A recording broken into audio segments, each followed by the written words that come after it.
Hello and welcome to episode 74 of Can We Still Be Friends, a podcast that tests the limits of the friendship between two people who mistake movie taste for personal morality. I'm Nate Goss, here with Ryan Ebling. For this episode, we're going back 40 years to 1979 and Bob Fosse's semi-autobiographical, genre-defying movie, All That Jazz. I have seen this movie fairly recently, and I love it. But Ryan has never seen it. We wanted to see if this was one where we see eye to eye, or if we'll have a classic Can We Still Be Friends disagreement. All That Jazz was welcomed by fairly positive reviews and was impressive enough the year it was released to earn 6 Oscar nominations, including Best Picture and Best Director for Bob Fosse. It won 4 of them. Critics seemed unsure of how seriously to take Fosse's on-screen surrogate and couldn't help but bristle at the ego they saw dripping off the screen. Over the past 40 years, though, that relentless ego and the layered understanding the audience is invited to uncover has made the movie all the more charming to modern critics, as Fosse's unique perspective and vision sets itself further apart with each passing year. But does our hindsight mean the movie is really worth watching? Or should this movie just die so we can collect the insurance money? Keep listening.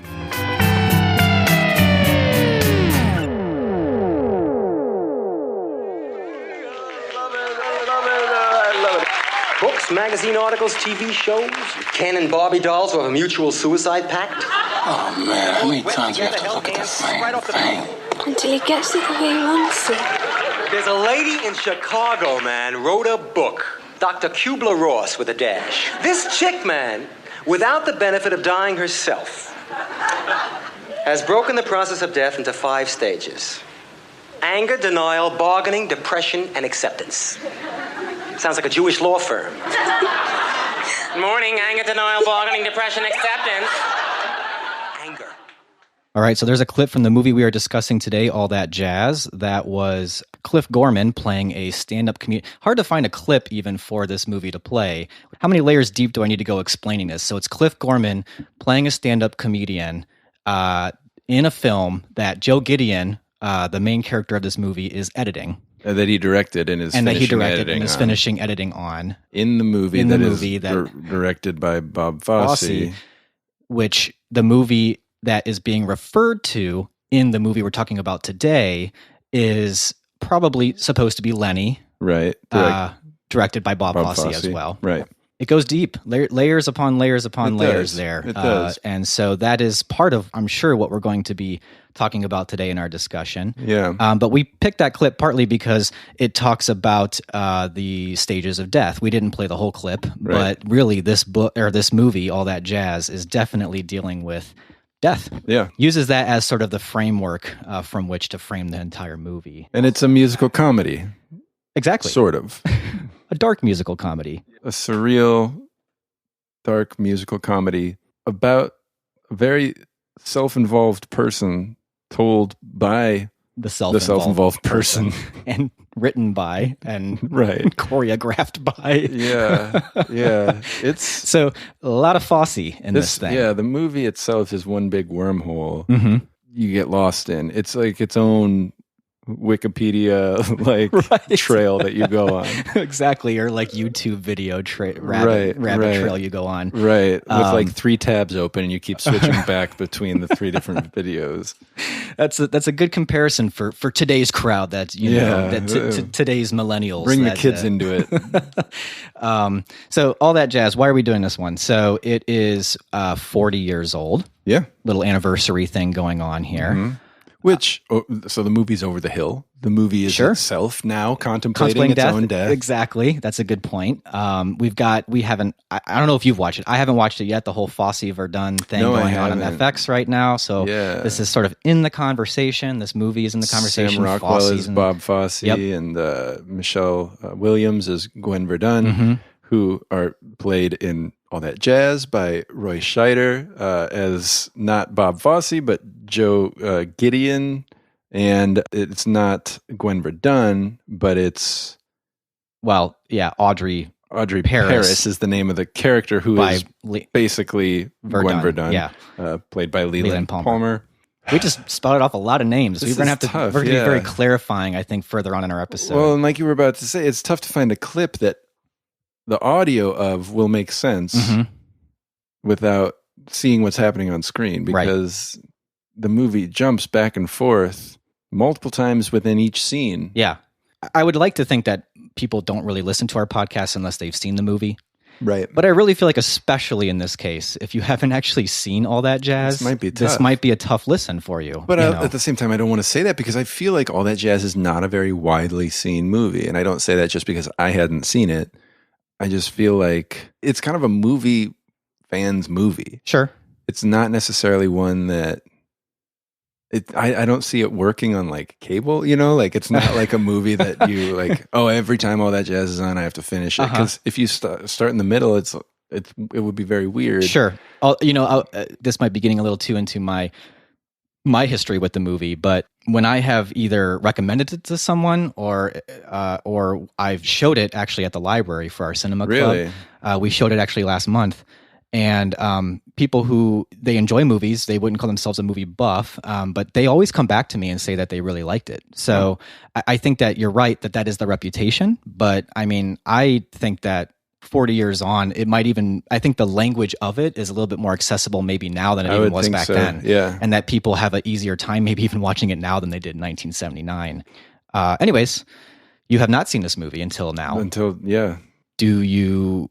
I mean, I can talk about my experience with it since you don't really have it. Because it was pretty recent that you saw it for the first time, right? Yeah, I mean, recent in is the last couple of years. I looked it up in Letterboxd. It was 2014. So, but time flies by these days. I feel like it does, yeah. Like I felt like I had only seen this maybe like 2 years ago, and I don't have a big story as to why I saw it, other than at the time I was just trying to catch up on movies that people talk about, and I want to fill in that blind spot. And I actually.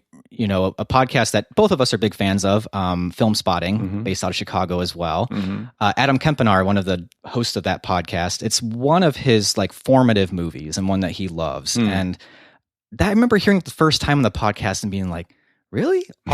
All That Jazz? That's the movie. To me, it was so tied with like Cabaret. Yes, or like me too. And Cabaret to me was one that like I was like, Right. It's good if you like that kind of thing. Right. Not like mind-blowing. Right.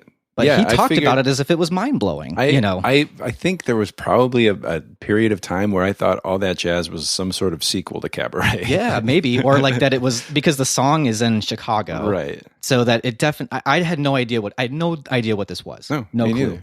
And I said this in the last episode, and I'll say it again, even though I feel almost ashamed to admit it. Like, when I watched All That Jazz, which again was not that long ago, I really did not know who Bob Fosse was. Oh, yeah. Like, I mean, I knew the name. I knew the name. You could have told me it was autobiographical, but that didn't mean anything to me. I was ignorant of his film career. I was like, I knew he directed Cabaret, and I knew he directed All That Jazz, but I thought it was like, well, he directed Cabaret because he was a musical theater director, and so All That Jazz must be a musical theater movie. I didn't know he directed Lenny. Yeah, I didn't know he had directed so many other movies. Right, and that he's a movie director. Yeah, and that year I remember I was going to try to catch up on Criterion Edition movies specifically, stuff that had come out on Criterion. And at the time, Criterion had its streaming collection was on Hulu, which I was a subscriber of, and it was just serendipitous. Like it was just I was scrolling through, I saw All That Jazz. I remember Adam Kempenaar saying it was pretty great, and I was kind of in the mood at the time for a musical, like a straight up musical. I did not know what I was getting myself into. And I watched it by myself on a day I had off, and I just was completely... I don't know how else to say it. I really was blown away. Like I was just like, this is not what I expected it to be. It's way weirder. Definitely. And for a while, I didn't know what to think of it. For actually most of the movie, I didn't know what to think of it. And I was kind of like, I think I like this movie. I don't know if I would tell people I like this movie. But I remember, especially Roy Scheider, I was just like, holy cow, that is a performance right there. And just being really sucked into the way that the movie was telling me the story, that I just loved it because I wrestled with it. I thought about it for days afterwards. It was immediately a 5-star movie. Interesting. And my pretty stupid review at the time was just a one line, the Seventh Seal goes Broadway. Most people actually compare this to more of a Fellini-esque 8.5 kind of thing, but I actually think the Seventh Seal might be just as equal of a comparison, just as with how much it deals with death and what life means in view of death. I would say it's an easy comparison to say 8.5. Yeah. But I think, like you said, the movie's so layered that it does fit compared to the Seventh Seal Yeah, as well. And because probably you there's even other have things. him trying to like bargain and talk with death, Right. which you have in this movie as well. God, yeah. Whatever you want to call it. Right. Yeah. Some kind of person or thing from the afterlife. So yeah, I kind of became An evangelist for all that jazz. And then I hadn't actually watched it again until pretty recently, and it was when I told you guys just a bit ago that we showed it at the library. We did that last month. We showed it for our cinema club. That time around, I was seeing if more viewings lent more discoveries, and it certainly did. So my appreciation of it only grew the second time I saw it.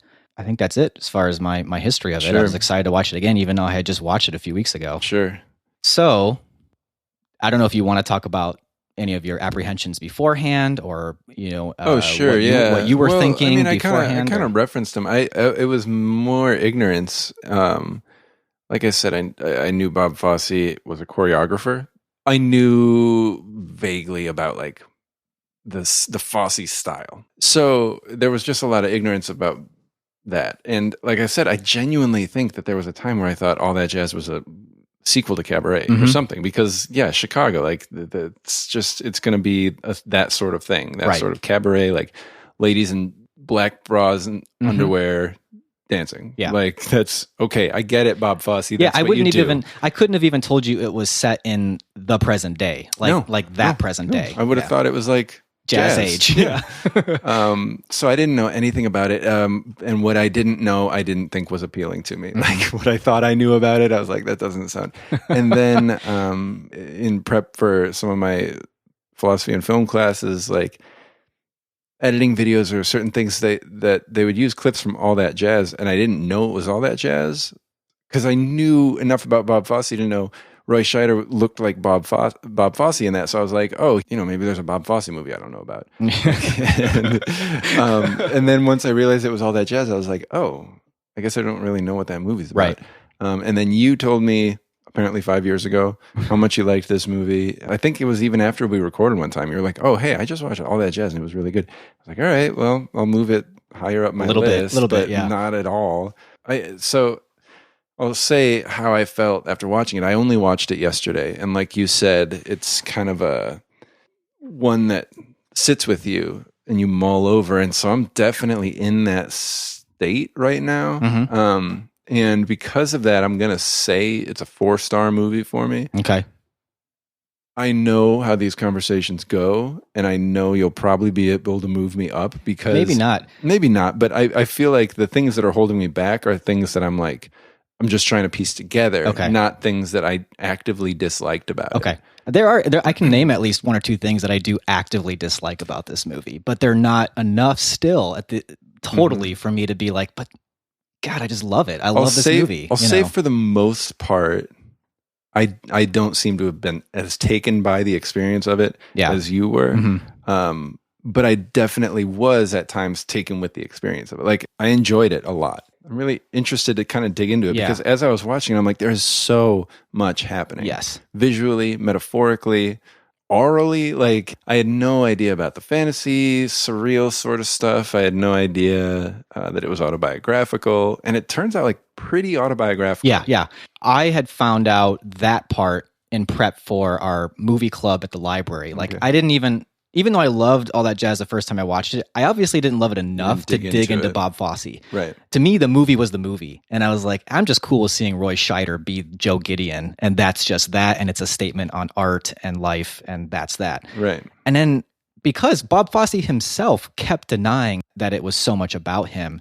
But then the more I read up on it, I was like, oh, that's just him being coy. Because come on, like almost everything in here can draw, every character goes to someone specific. Yeah. Every piece that he's working on is like a specific piece that he did. And I was like, all right. Well, and I was reading in my research on IMDb trivia. That Anne Reinking basically played herself. And she still had to try out for it. Right. But she was playing herself. Bob Fosse's girlfriend. Yeah. You could go down the line. Well, I will say that I'm kind of breathing a little sigh of relief. Even though our listeners may not, because Right. we kept thinking, we thought maybe this will be a classic. Can we still be friends? We're going to fight. I did not expect you to like this movie. Why is that? It seems like a movie you would not have the patience for. Why is that? Okay, so you had a very negative reaction to a movie like Birdman. Right. Which I was going to say, strong comparison. Of course. Birdman, actually, I had seen Birdman before I saw All That Jazz. Yeah. And when I saw All That Jazz, I was like, yeah, Birdman's not that great. So, and then we did our episode on Birdman after I saw That Jazz, and I was a little bit more tepid on it, Yeah. But you actually made me want to watch Birdman again, which I never thought was going to be possible. like this movie. I also just find that when you start talking about movies about show business, there's just I start talking about them? Yes, when you, Ryan, Okay. when we start talking in conversation between the two of us about movies about show business, I feel like you're kind of starting off on you're going to have to prove it to me kind of thing with those movies. Like, and I'm not disagreeing with you, but you always like to bring up the fact that like the Academy loves to pat itself on the back and always loves showbiz movies. And that I think that you see a lot of showbiz movies as like navel gazing dressed up as art, Yeah. And I was like, you could definitely watch All That Jazz, and that could be your one sentence summary. Well, and that seems to be what a lot of the critics at the time thought. And I also don't think you have a whole lot of patience, and especially as we've sort of, I guess, matured as men, like neither one of us, I don't think, have a whole lot of patience for egomaniacal white males, Right. Like that is Bob Fosse, so all these things were adding up in my mind. And I was like, I'm going to have to make a really good case for this movie to Ryan. I just don't see him liking this movie at all. Yeah. No, and I see that stuff present, but I also feel like this movie is aware of that mindset, of my mindset, of that impatience with this, and almost circles back on itself. It goes past the tipping point where it actually does become reflective. Mm-hmm. Yes. But I also think it does it in such a way you could miss it. Like you could be taken with or distracted by or irritated with certain parts of it that the depth that it's plumbing isn't apparent. And that's not to say like I'm smart enough as a viewer to get that, but like no, but I get what you mean. Partly because I think Fosse sees himself as just a showbiz guy. Right. So it doesn't matter how deep he wants to get. He's going to make sure that the audience is entertained at the very least and that they're having fun. It's almost like we're not used to a movie that will take these pretty heavy themes, which can seem super self-indulgent and really annoying when someone's almost being too earnest about it. But there's this really interesting and unique balance in this movie where he actually, I think, gets so introspective that it's painful at times to watch. I mean, you're literally seeing his chest broken open and seeing open heart surgery. Right. It doesn't get any more heavy-handed than that. But, it's got that levity and that sort of sense of humor about itself. Yeah. That almost is like, it's showbiz still. What show business is a mindset. What's interesting then is that there are like several microcosms, like several places I feel like I could point to and be like, that encapsulates what this movie is doing. One of which is the final scene. Yeah. Which is this very long, to some people overlong, farewell to life, where he gets, all these people who he has wronged, tearfully hugging him and just joyfully, whatever, come down to the silence of his body getting zipped up, and then Ethel Merman singing "There's No Business Like Show Business." It's almost like a Looney Tunes. I mean, that's the song. Yeah. But like it reminds me of like, that's all, folks. Right. Like but like with the complete antithesis of fanfare of being zipped up in a body bag. Yeah. Oh yeah. If there's ever been a more ironic use of "There's No Business Like Show Business," I don't know. Where it is.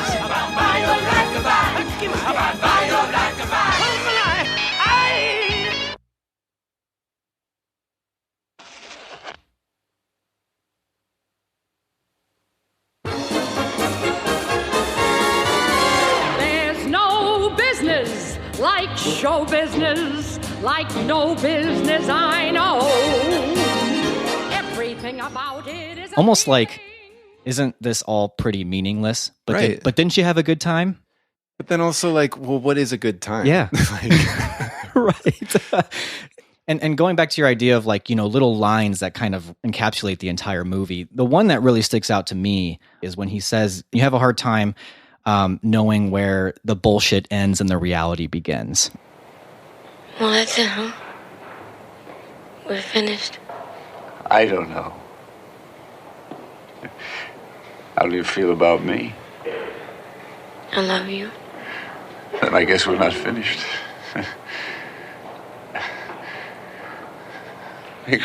Because I really do love you, Katie. You mean that? Ah, hell no. I was pissed off at her. I don't know. Yeah, I did mean it. Sort of.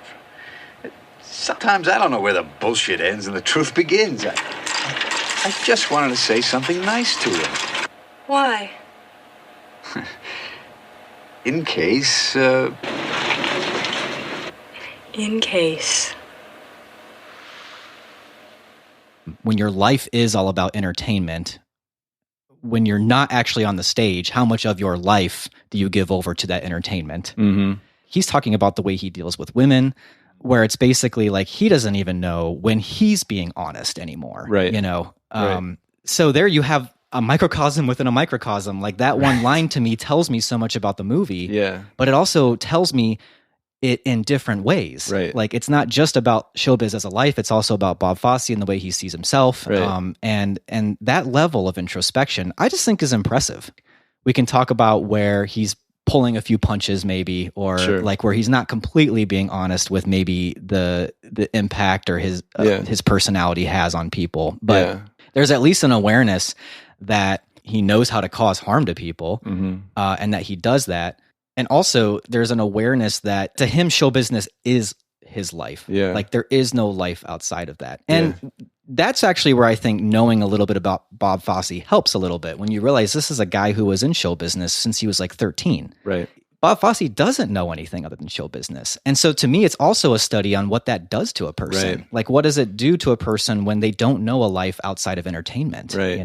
Yeah, it's a movie obviously about Bob Fosse, and it's the ego is there fully. So it's about creators, it's about performers, it's about audiences, it's about business. It's a defense of art. It's a breaking down of the illusion of art. Yeah. The way that he portrays the creative process, it's not an inviting one. It's almost like you think this stuff just happens. Not at all. Like just the opening casting scene. Oh, which is that's awesome. Such a good scene. But just like you see a show and it's got 12 people in it, you do not see the 120 people who are torn up about not being in that. You do not see all the arbitrary decisions that went into it. Not everybody in that is the best person for that role necessarily. This is not a meritocracy any more than anything is. Like the people who are in there, maybe the director was sexually attracted to them, and that's the only reason they're in this. Yeah. So any idea that there's this purity to art, that's gone. But any idea that there's only business, that's gone. Any idea that this is a fulfilling business, that's gone. And like you talked about those moments of reflection where he realizes he's hurting people. He only ever cares when it helps him to care. Right. And you've got those moments like early on where he just breaks a promise to his 12-year-old daughter, and he's walking out the door and he stops and he's like, oh, great fathering or something. And I expected him to go back and be like, you know what, honey, let's go. But he was just like, nope, I have to work. I got to go. I'm not going to keep that promise to my daughter. And even when he does hurt somebody, he's almost like trying to figure out how he can use that. There's the scene with Anne Ranking where her line is, I wish you weren't so generous with your cock. Yeah. And then he just goes, oh, I could use that. That's a good line, She's heartbroken, you know? Right, yeah. So, well, and then just, but if you look at it the lens of like, this is Fosse telling his own life, like he is aware. He's aware that he has did hurt this use that person, line. and he did use that line. Yeah. And then another scene between those two characters, where he says, I think you should go do it or something. And she's like, read it again. And he says it a different way. Like they literally are acting. And those are kind of two sad instances of that happening. But where it actually kind of becomes a beautiful thing is when she does the dance with his daughter to Everything Old is New Again. Yeah. And that is two people doing an act, but it's just for him. And this is the stuff of life right here. Mm-hmm. You know, like this is just a beautiful sort of kind of family moment. It's not like it's a traditional family, but it's a moment where even you see Gideon's face. Yeah. And he starts out kind of being like, what's this? What is this? And then he ends up just sort of becoming, I think, moved by it a little bit and just sort of seeing like, this is the stuff of life too. But it's in this movie wrapped up in a musical act. Right. You know?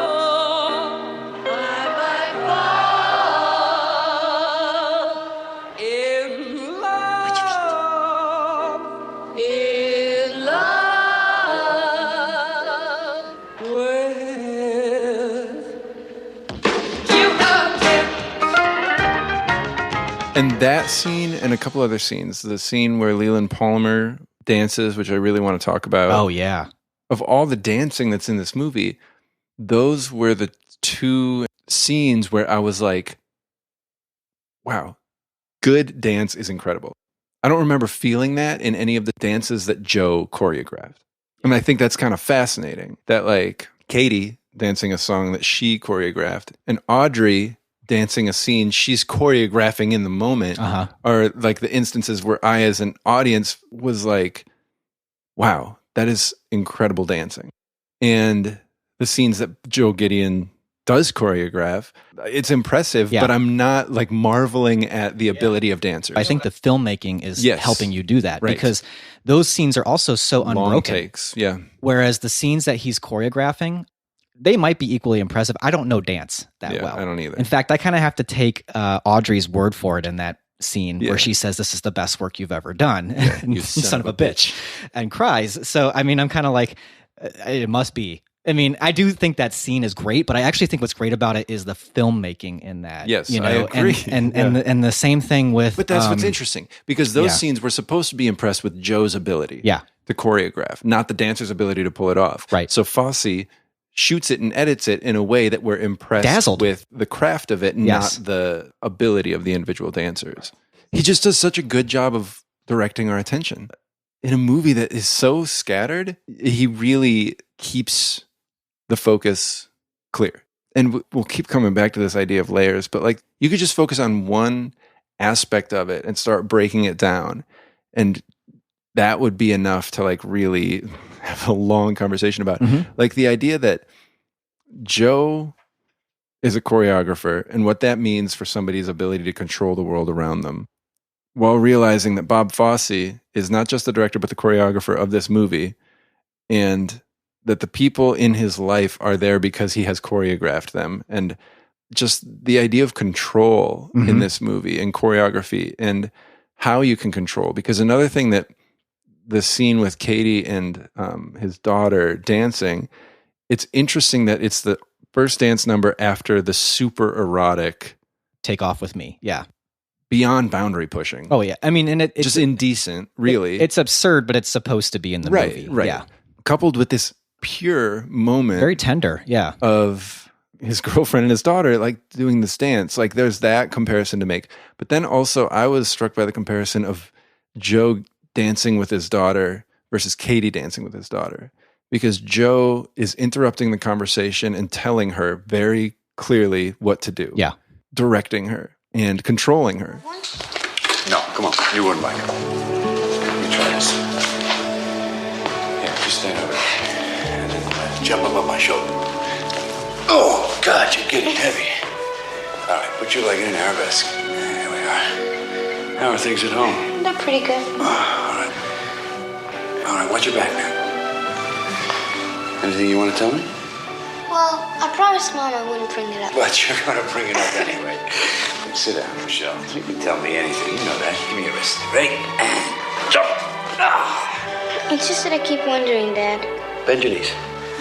What is it you keep wondering? And then Katie is also dictating the dance.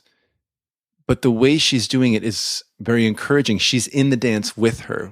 And Katie is a partner and a guide, whereas Joe is a dictator, right. basically.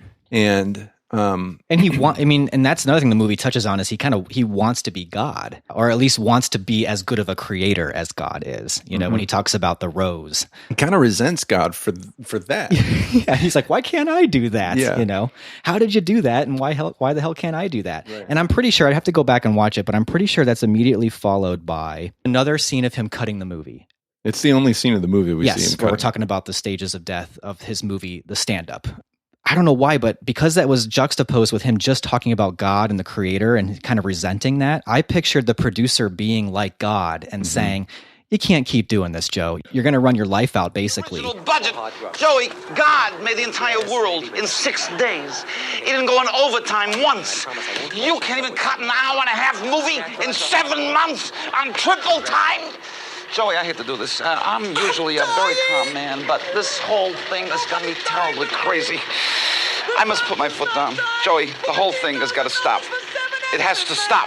It's got to stop. It just simply must stop.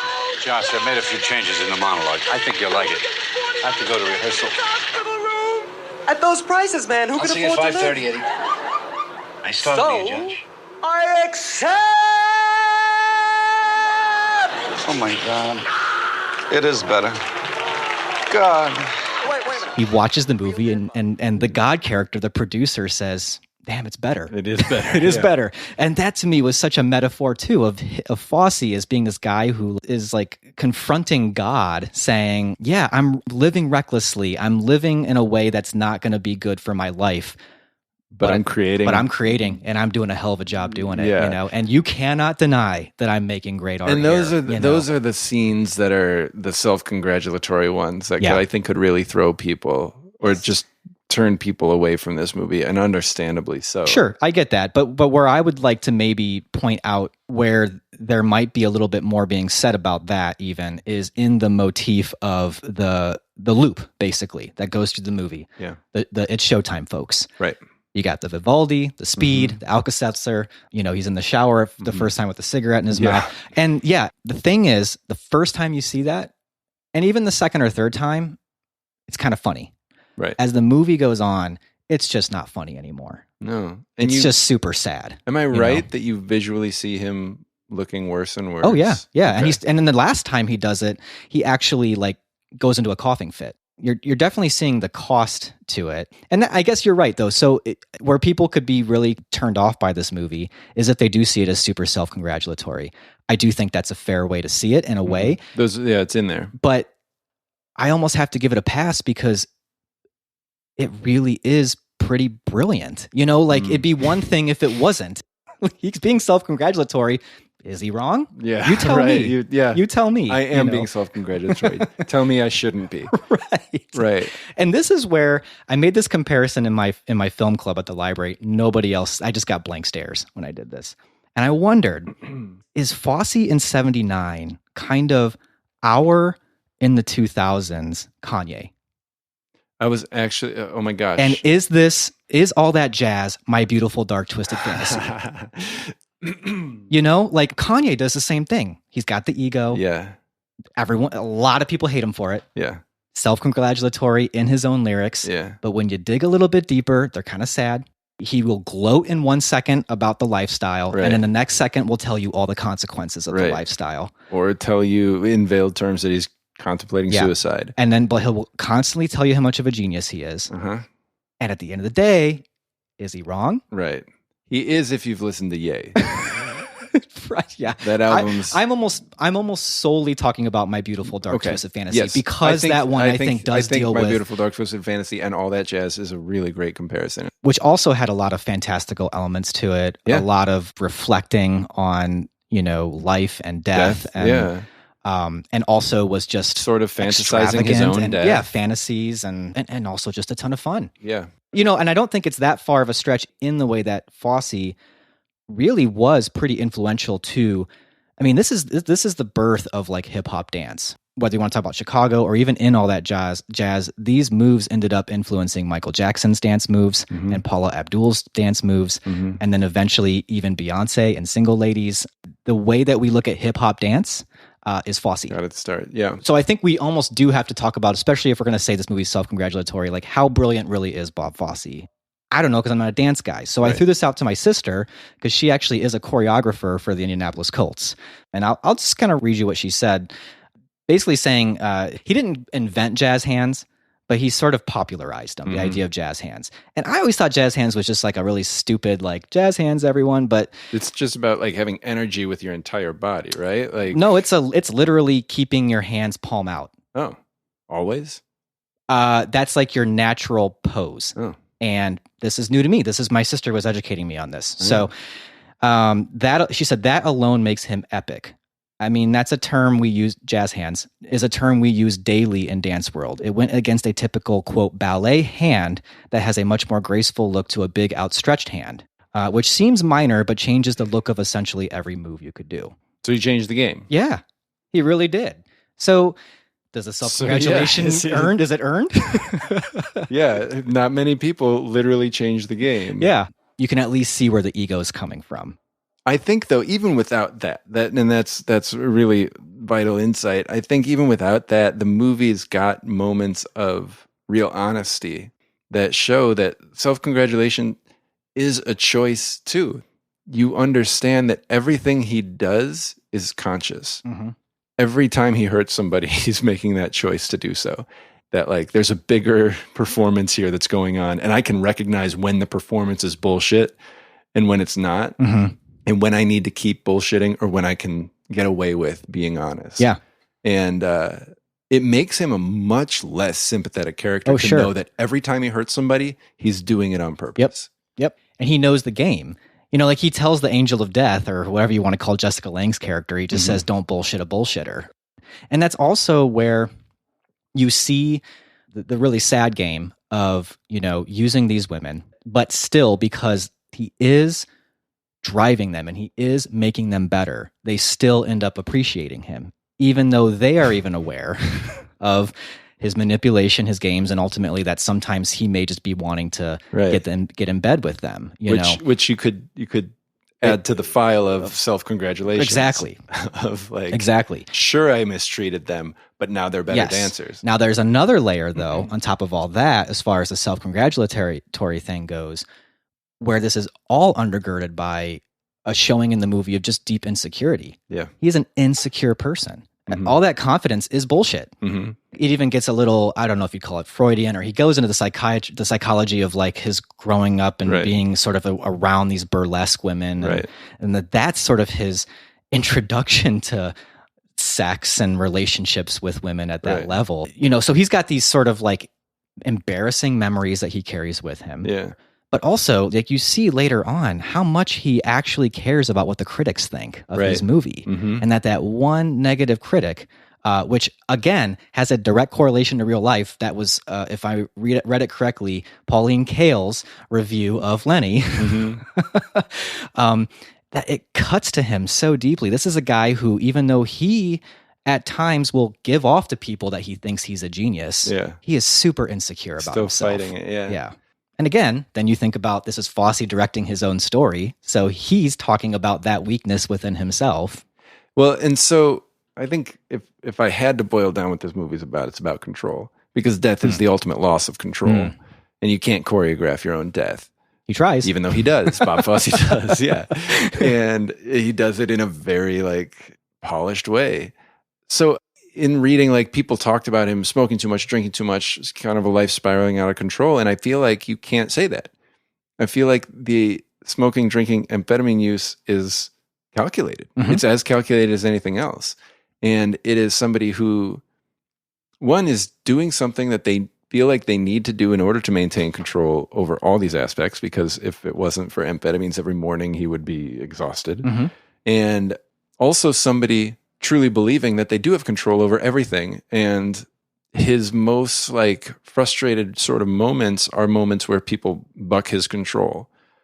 One being the scene with Audrey, who keeps dancing as he's trying to have a conversation about something, and she's not necessarily joining in. And she also nails him. Like, she knows him better than he wants to admit. Right. But I want to talk, if you would like to, about that scene with Audrey. Sure. It's so poignant a metaphor for her to be dancing, not his choreography, responding to questions she wants to respond to, talking about what she wants to. He's getting increasingly frustrated. He's increasingly doubting himself. And then the fact that she keeps saying, keep playing, Paul. Like that piano player wants to leave. He feels like I shouldn't be here. Nobody should be watching this. But that she says, keep playing, one, so that she can kind of have some autonomy and like the music is what she is dancing to. That's her own volition. So keep playing because I'm going to keep doing this. But also keep the audience in the room. Keep watching this. And like, this is not going to be backstage. If everything's going to be a performance for you, you can't choose when the audience is there. You know? Yeah. You kept me working all the time. I never had a chance to cheat. What is this big hang-up you've got about fidelity? What makes you think that being faithful is the greatest friggin' virtue in the world? Excuse me. Well, it is a great deal better than those meaningless affairs you keep tap dancing through. Those Stacys, those Victorias. You're not even fooling Michelle with Victoria, you know. Straighten that leg. It is as straight as it's ever going to get.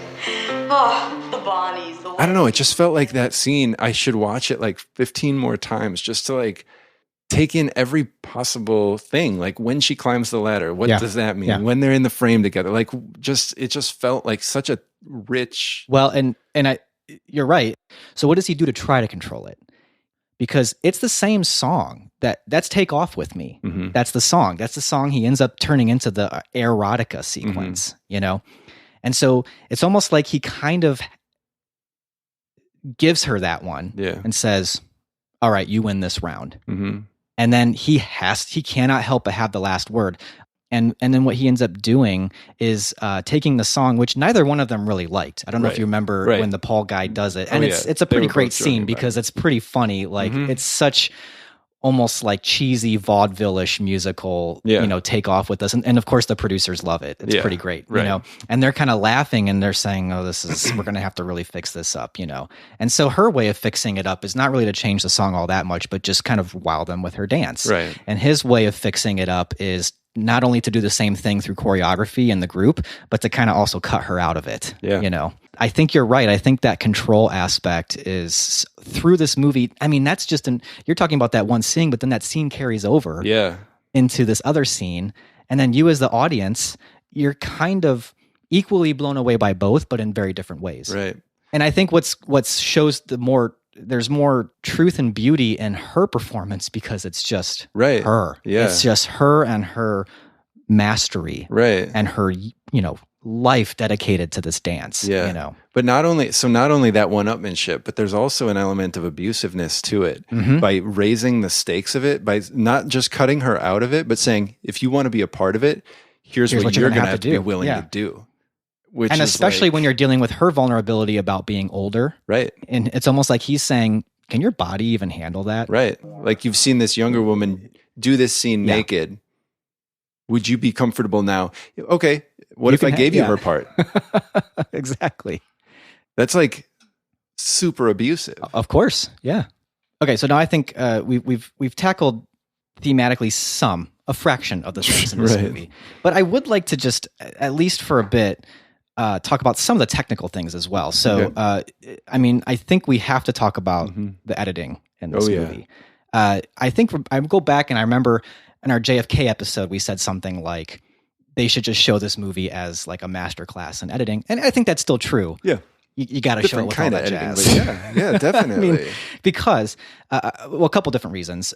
We'll get to maybe some of the more like interesting things they're doing with time and editing in here. Yeah. But even if you just take that first sequence, the on-Broadway sequence, the casting call, is so good. And if you get the Criterion edition of all that jazz, you got a great interview on there with Alan Heim, who's the editor and was Fosse's kind of go-to editor. He edited Cabaret, edited Lenny. Edited Network. Yes, he did. Yeah. And Patty Chayefsky was like Fosse's best friend. Oh, really? Yeah. So it's like a really interesting, close-knit group there. But anyways, he talks about editing that sequence, and he gives a lot of credit to Fosse as far as having so much of the vision of that sequence. But I have to be reminded, and there was a different person and a different supplemental feature that reminded me, like, this is essentially like the original music video. remember, this is pre-MTV. Yeah. So much of what they cut for that opening scene were tricks that would eventually be used in music videos. And Fosse just had this idea, like he basically treated it like a documentary, like they just did a casting call. Roy Scheider had been spending a lot of time prepping about how to act like Fosse. Yeah. And then he wore an earpiece. Right. And they basically just did the casting call a couple times, you know, but to get coverage. But like, you know, Scheider would just take cues from Fosse about kind of maybe what to say or what to do with his body through the earpiece. Yeah. And then they just had to cut this thing. And they didn't even have on Broadway like that song in mind at the time when they filmed it. And then they've settled on the song. But the thing is, Haim said, like, they never even cut it to that song. He said all they did was they found a rhythm in editing and they just stuck to that rhythm. But so many of those cuts, for instance, like the twirling scene where it just, those were all Fosse ideas. And then they had to cut it to the rhythm. And it's interesting, that scene, how it is shot in some ways documentary style. Like, you've just got this mass of people on the stage and we're just shooting from back of the theater. But then there are in there just individual shots that are never repeated. But I remember there was one where the camera's suddenly low and facing the audience rather than the stage. Yeah. And it just follows a dancer's foot as they like drag it. And I like audibly gasped, like just at how fascinating that shot was as a choice. And then how brilliant it was in execution. What a unique way to shoot that scene. Yeah. But what I really found fascinating, I'll never forget the scene where you can definitely tell that the dude is not good within the crowd. It never zooms in on him. It never feels the need to. It has enough faith in its audience that you will see this guy and realize, oh, he's not going to cut it. And it's kind of funny. You know, there's a little bit of comedy in there, and the levity of the song helps with that as well. And then I just love how, as you keep watching it, you see the skill rise. Right. Like, you actually see, oh, these are the good dancers. It's obviously in the way the dancers are dancing, and the routines are getting tougher too. But I think also it's just the cutting's getting a little faster. It's, again, directing our attention in a way that we, as people who have no idea about dance, start to pick up on what we're supposed to be picking up on. And it's also a tremendously unique perspective of kind of how the sausage gets made. I think you also understand in that moment why you have to be someone kind of like Joe Gideon to do that. Like, you have to have someone who just kind of gets up and struts and says, like, I know what's best, because you know you're going to have to let down so many people, and you're probably going to let down a lot of people that could have done an equally great job. And if you start questioning all those choices, whatever, you're not going to be decisive. Yeah. And I don't know if David Fincher is unique to this point of view, but he says he uses the first scene of a movie to teach the audience how to watch the rest of the movie. Yeah. Now, it's not the very first thing we see, but it is kind of the first scene. Yeah. And I think it's doing a lot to teach us how to watch the movie, not the least of which is to Bob Fosse exerting control over us and saying, this isn't going to make sense sometimes, but trust me. Well, and even if I'm going to take you through it. Right. And if you do pull out and look at the first few scenes, you get established right away the stuff that doesn't make sense. Yeah. You get the loop with the cassette with Vivaldi and blah, blah. By the way, inspiration for Requiem for a That's Dream. what I was just going to say. Yeah. Yeah. I was like, so there's another Darren thing. Aronofsky absolutely seen all that jazz. To be on the wire is life. The rest is waiting. That's very theatrical, Joe. Yeah, I know. Did you make it up? I wish I had. You like it? Well, it's all right. It's showtime, folks. But then it goes to the high wire scene, so you've already got this sort of fantastical element. You don't really know why, because that's the one with Jessica Lange's already made her appearance there. And that's before the theater stuff even starts. Yes. But it's all within like the first 5 minutes. So, you're really getting this sense of the movie right away. So we're getting that idea. We're also getting the idea that this is going to be large in scope and extremely specific in scope.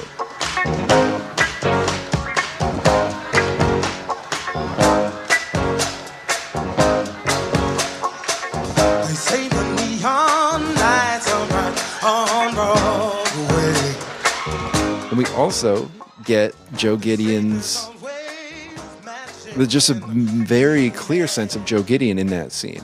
Not only in the way that he's cutting people, the way he's directing people, the way he's very hands-on, whatever, but also just the fact that I know what women I want. I'll tell the men in a few days. Like, okay, this is a guy sex is very much a part of how he thinks. He has very clear designs for the women in his life and in his work. And men are a part of it too. Yeah. Like, a necessary evil. And maybe that's even an exertion of control. He knows how to say to women, I want you, I want you, I want you. Men, he has to say, I'll let you know. His charm works on women, and his aloof control, he figures out a way to get it to work on men. Right.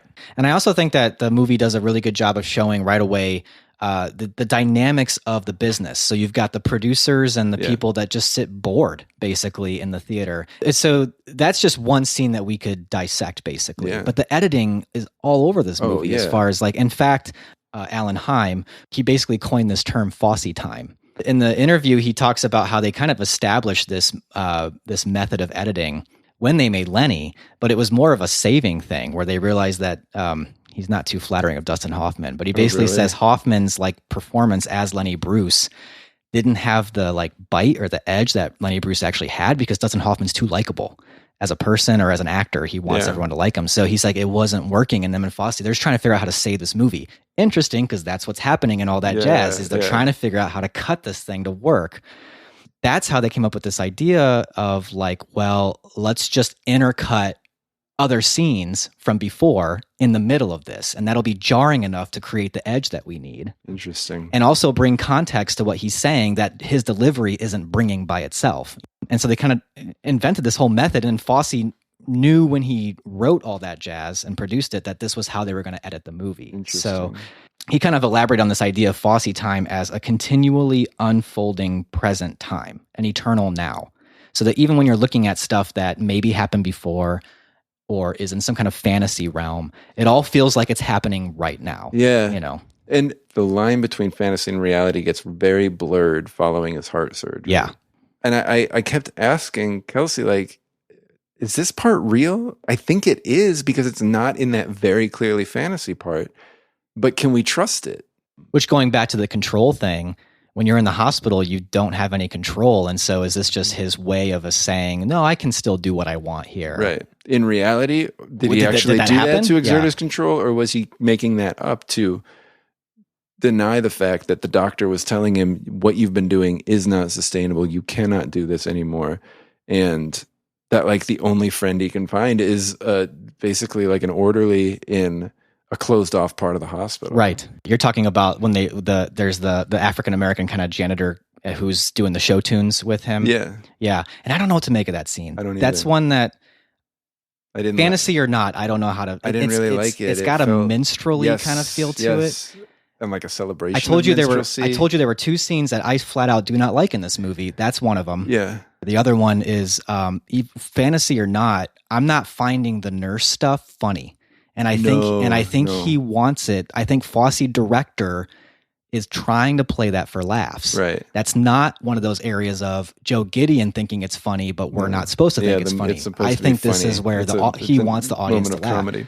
I mean, it's not surprising that Joe Gideon would do that. No. It's the level, the level of just, you know, like I just don't find that honest. No. Why would these nurses have the same level of regard for Joe Gideon as people who are in the industry? Right. Because the doctor certainly doesn't. No. That scene, and then the singing and dancing, or not dancing, but the singing of that janitor. I don't get it. Right. Because the songs he's singing are like minstrel songs, like old. And even on further watch, I was originally a little put off by the performance of the O'Connor Flood character, the sort of like Sammy Davis Jr. telethon. Ben Vereen. Played by Ben Vereen. It's because it's kind of similar. I think there, because of the context of it being that fantasy sequence and also with it being a cheesy telethon, right? Two things are happening there. One of which is I think that he's kind of showing the more mediocre and more sort of like lowbrow element of entertainment. And also I do think there's a racial awareness there because he talks about how this cat was on the bus with me to Selma. And I think that in that scene where Gideon is really trying to justify his life, he's grasping at straws, trying to figure out any way to kind of say he was a good person. Right. And he's almost using this character, this black character, to say, hey man, I was with you at Selma, right? And I agree. This is the man who would be my first choice as a modern day saint. When I was in those marches like Selma, this brother was shuffling right alongside me long before those other cats who thought the civil rights was a hip scene and jumped on the black wagon. The black wagon. Oh, ladies and gentlemen, let me lay on you. A great entertainer. A great entertainer. Great humanitarian. Great humanitarian. My dearest and my friend. dearest friend. For 17 years. Ladies and gentlemen, let's hear it. See how much I learned from you? No, I agree, because he had ridiculed that sort of telethon thing before, and then he resorts to it in his final grasp at redemption. Yeah. Ben Vereen played the featured performer in Pippin on Broadway, which Bob Fosse created, directed. And so there is like a relationship that they had together. I don't know whether it was contentious or anything, but like, I don't know if that's part of what they're doing. Like if that has any element that they play up this way that like Ben Vereen, always effusively a great humanitarian, a great performer, my friend for so many years. And is Bob Fosse saying like Ben Vereen is my friend and he does know this, or is that like Bob Fosse's version of I have a black friend? Yeah. But then like that whole scene, it's really spectacular. It is very long, but it's really sad because he's just frantically imagining and only imagining reconciliation with all these people and congratulations. And it is so from all these clearly people. a fantasy in that part. The lighting, the set piece, the costumes, the weird array of people in the crowd, you know? And it's just really sad. Yeah. That he drummed all this up. They need to see my life had meaning. Okay, they did see my life had meaning. That never happened. You're in a body bag. Yep. Your life maybe didn't have any meaning. And even if it did happen, as great as it is, and I love it. I love it for what it is. But what it is pretty cheap entertainment. Yeah. Your band looks like Kiss. Right. Like you've got, the Ben Vereen character just kind of like yucking it up with you on a stage that's so flashy disco-like. Right. And you're two people dressed up like hearts. Yeah. I love it. Don't get me wrong. But I love, and it is overlong. I think that's part of it being overlong is almost like, this is kind of like get off the stage. This is like cheesy show business. Like the filmmaking is making you as an audience entertained by this, but the set itself, the piece itself is not that great. He's not even that great of a singer. No. And I think the repeated chorus is really empty. Yeah. Bye-bye life, bye-bye loneliness. Oh, yeah. It sort of says like life has been loneliness. And then, so the title was misleading to me in that I was like, it's a sequel to Cabaret or a sequel to Chicago. I don't know. There's something about that. It's not set in the present day. It's like all this stuff. But then when the titular line finally comes and Ben Vereen says it, and we realize that all that jazz is life. Like it's et cetera. It's that other crap. Like, and what we're referring to is family and friends and career and art and life. Yeah. It's like pretty devastating. Yeah.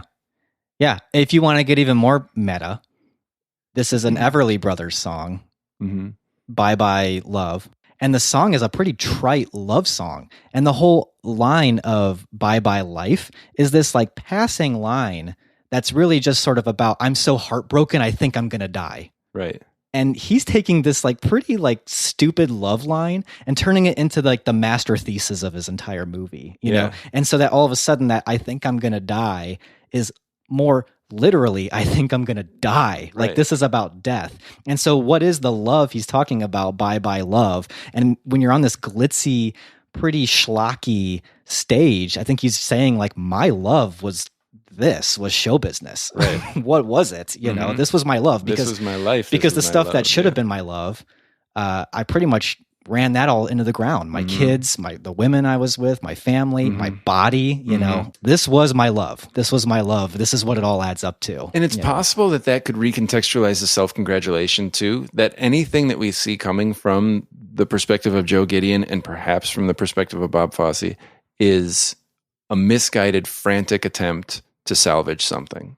Whether it's his pride, whether it's his self-worth, whether it's his love, his life, like all of that. It's just this completely futile effort to say, my life mattered. And it's like, no, it didn't. Yeah. And I don't know if it's saying nobody's life matters. I think it's questioning if a showbiz life matters. Right. Which is why those things that you said that I don't have patience for, which I think you're right. I think the fact that this movie ends that way, you know, it doesn't go out on that high. I mean, if we didn't have the body bag being zipped up and then No Business Like Show Business, we would have Birdman flying out the window rather than falling. Yeah. You know? Yeah, it's a very dense movie. Way more than I expected it to be. Yeah, and it could have been, and I think a lot of people would just see it as a mess. Yeah. And it could have been a mess. It's a mess I just happened to completely give myself over to. And I think it's like Fosse, you're in good hands. Like there's so many technical things that are kind of guiding you through this mess that make it work. You know, it's something to just kind of be awed by sometimes. Yeah. You know? I don't know. I feel like we talked for a long time about this movie, and I feel like we still sort of scratch the surface. Yeah. We could go a lot deeper if we wanted to. I feel like there's so much more knowledge that somebody could bring to it. But yeah, I really did enjoy talking about it. I think it's not a 5-star movie for me. It didn't. While there are times that I really loved that movie, I don't think it didn't hit me on that level. Yeah, so deeply. But I'm really fascinated by it. It wasn't an easy movie for me to watch though, and I think there's a microcosm to that moment where he looks in the camera and says, "Don't you like musical comedy?" Which to me sort of tells me I wasn't wrong to not want not find it easy. Well, and to he watch even the whole says, time. "What's the matter?" You don't. So it's almost like he's acknowledging in that moment he might have lost some of the audience. Yeah, right, exactly. He's not a likable character. It's not an easy thing to watch him abuse people so thoroughly and conscientiously. Did you know that Richard Dreyfuss was originally cast? Yeah. Could you imagine the movie as? No, I'm like, that movie would have. No. I'm sorry, that movie would have sucked. Yeah, it would have. I mean, they would have had the same problem that they did with Dustin Hoffman, apparently, and Lenny. Yeah, he's too likable. Right. Roy Scheider's. There's just something about him that's a little distant and aloof a little bit, but cool. Yeah, it's very cool. Yeah. No one can have a cigarette hanging out his mouth like that. I don't know how he except did for that. Bob Fosse. He but also developed the face muscles on that side of his mouth. So I'm not going to go 5, but I'm going to go 4.5. I really do. Okay. I do have a deeper appreciation for this movie. So I would say we're best buds. I'm not going to quibble over whether or not you should make this a 5-star. No, I can't. It just didn't hit me in that 5-star. That's kind fine. of way. I mean, honestly, I'm just happy we weren't fighting. Well, so we always so we talk about classics, Can We Still Be Friends being a fight one, but part of what started this podcast is the idea that talking to each other gives us new insight that makes us appreciate something differently. Right. And I think the fact that we've gotten better at that doesn't mean that we've abandoned our original concept. It just means that one aspect of our concept became irrelevant because the other aspect became more polished. Right. Yeah. I'm going to definitely keep mine at a 5-star, but I think everyone kind of knew it was going to happen. So let's talk about what our next movie will be. Let's do that. All right. So, well, first things first, we're going to do what we haven't done before. We really haven't ever taken a break. Yeah. We took a little break when you had your second child. Yeah. So we took like a month off there, but a time off just to recuperate. Right. And it's summer. I know I'm going to be out of town quite a bit the next month. And I'm going out of town tomorrow. Yeah, you're leaving a lot too. So we just thought it was in the best interest of our listeners as far as quality goes. Right. We want to maintain the level of quality.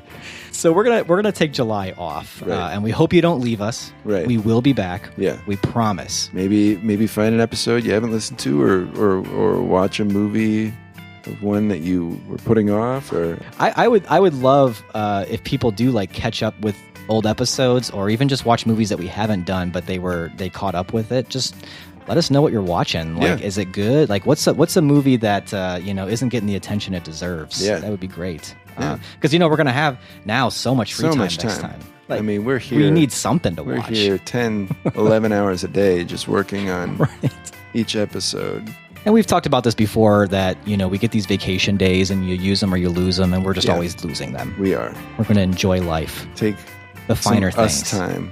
Yes. Apart. Me time. Me time, not us time. We're not. Yeah. So me time. And me time equals us not together time. Right.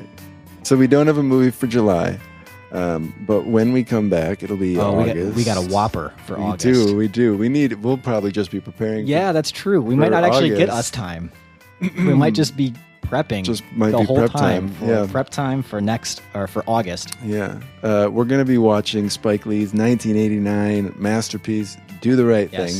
And I think we're going into it probably already going to be saying this is a masterpiece. So, we are. So it's not going to be whether or not we like it. It's going to be more of a time for me and Nate to like sit down and talk about this movie. And we've talked about it a bit, but you talk about it all the time. I do. I teach it in one of my classes, and it's a semester class, so I watch it at least twice every school year. Yeah. I've seen it quite a bit. So there's a couple of reasons we're watching it. One, Nate needs to see it more. Two, it takes place in August. Yeah. Perfect. 1989, so 30 years ago. Yeah. But also, with Black Klansman losing to Green Book at the Oscars this year, both of us have seen Green Book.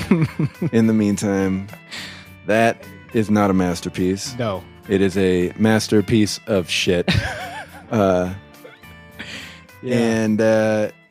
maybe we'll talk about Green Book. Maybe we won't sully the conversation by talking about Green Book. I think you said all we need to say about it.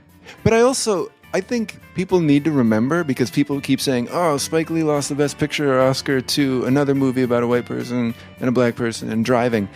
I think people need to remember, he did not lose the Oscar to that, because he was not nominated for the Oscar for Best Picture for Do the Right Thing. Good point. People are even whitewashing Oscars history with that. It was not nominated. It wasn't even close. No. There was no competition to be had. The Best Picture Oscar, because it was not allowed to be in the running for the Best Picture Oscar. But Spike Lee, more broadly speaking, can be a bit of a controversial figure. Certainly. I don't think we think so. We both seem to be pretty huge Spike Lee fans. Yeah. But we should probably talk about that in our episode a little bit, and maybe Do the Right Thing, because, of our favorite directors, we tend to kind of pick a movie and talk a little bit more broadly about the director. Some people will do the same thing with Spike. So it might be, maybe we should have a name for this sort of episode, where it's a filmmaker we really like, a movie we really like we did with The Big Lebowski, like we did with Punch Drunk Love, like we did with Darjeeling Limited. Yeah, and with Departed, right. And so if you can think of a good term for this thing that we do, let us know. Yeah. So if you haven't seen Do the Right Thing, really great movie. Yes, you have to. Really important movie. I really don't think you can be someone who considers yourself a movie lover, and I mean this with all sincerity. Here we go. Especially if you're an American. I don't think you can consider yourself a movie lover or a film buff or whatever adjective you want to give to being someone who appreciates movies and have not seen Do the Right Thing. I would agree. It is that much of a canon, must-see American film. There it is. You would agree with me? Absolutely. I think a lot of critics would agree with me. It's irresponsible not to have seen Do the Right Thing. There's actually, they're in late July, they're showing Do the Right Thing in Brooklyn. They're doing like a thing for its 30th anniversary. Yeah, I won't be there, but I'd love to go. Maybe we can we can sponsor it or something. We can get in on that. All the money that we get for doing this podcast, it's not going to stop in July. No. And we're not doing an episode, so I don't really feel right just taking all that money that we always get. So let's give it to something. Yeah. All right. Wow. You guys are privy to a business meeting, just an impromptu business meeting. And then we're not charging extra for this peek behind the curtain. No, and it should be a bonus episode, by the way. Yeah. No, I'm just going to put it in our episode. Yeah. Our bonus episodes, by the way, are available to all our Patreon subscribers. You can find our Patreon. It's one of those hidden links on our the website. internet. Yeah. So far, we have nobody listening to our bonus episodes because we have no Patreon. That is how we make it confusing. Right. That we don't actually have hard. a Patreon. Yeah. But if you want to access the bonus content, that's how you do it. The merch. The T-shirts. Oh my gosh, yeah. The hats. Those are the stickers. Those all are. The beer koozies. We've got quite a membership package for our Patreon subscribers. If we had a Patreon, and so. If you want that, hit up our Patreon. We don't have the sweatshirts anymore. No, so, well, it's summer anyways. Right, so that's what I'm saying. I'm saying. So we do have the tank. We've got the Tankini. That one's out too. That was 2 years ago. We stopped making that one.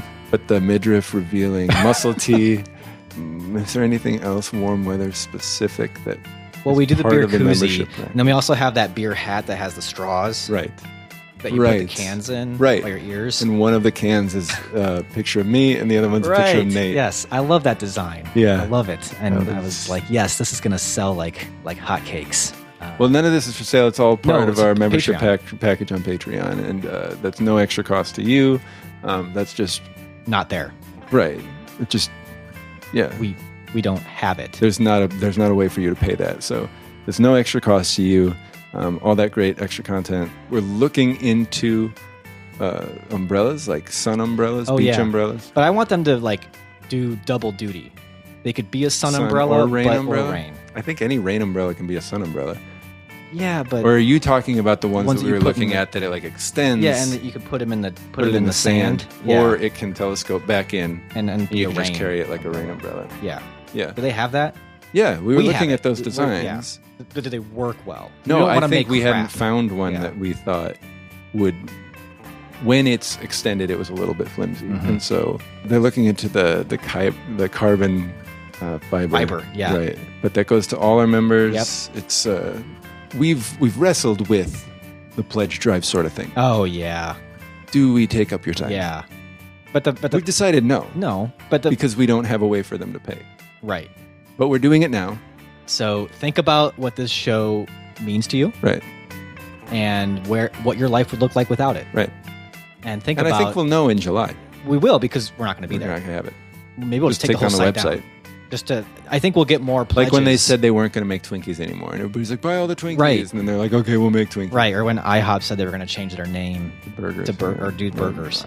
Yeah. Or whatever their thing was. I don't even know anymore. I mean, I thought it was kind of brilliant, so we should do it. Like right. Make it so it's... Wow, that's confusing. We've got to do it. Right. So, like, are we a movie podcast anymore? In July, we're not going to be there at all. Right. And I think we're going to go back on Twitter and just talk about all the new things our podcast is going to turn into as a marketing thing. And then in response to the outrage, we'll say, never mind. Okay, fine. Back to the podcast. Film podcast. Do the right thing. August. But it's a really exciting time. No matter what we do, we're not going to be putting out an episode. We're not going to be putting out an episode in July for sure, but we will accept feedback. So we got our website, like Nate said, canwestillbefriends.net. Yeah. The email that you send to us, you take that canwestillbefriends.net, you add feedback at to the beginning. To the beginning. Not to the end. So feedback at canwestillbefriends.net. That email will come to us. And we've got a Twitter, technically, at CWSBF. We've got Facebook still.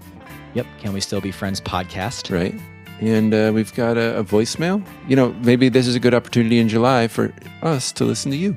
847-306-9532. We would love to hear your thoughts, but we hope you enjoy your summer. And we'll catch you in August when we watch Do the Right Thing, and do the right thing and watch Do the Right Thing. That's right. That's I always come up with a tagline for the movies. Yeah. That's my tagline this month. And I don't know if you can tell, completely off the top of his head every time. That's right. So you heard it. Do the right thing. Watch Do the Right Thing. And we'll catch you next time. Bye.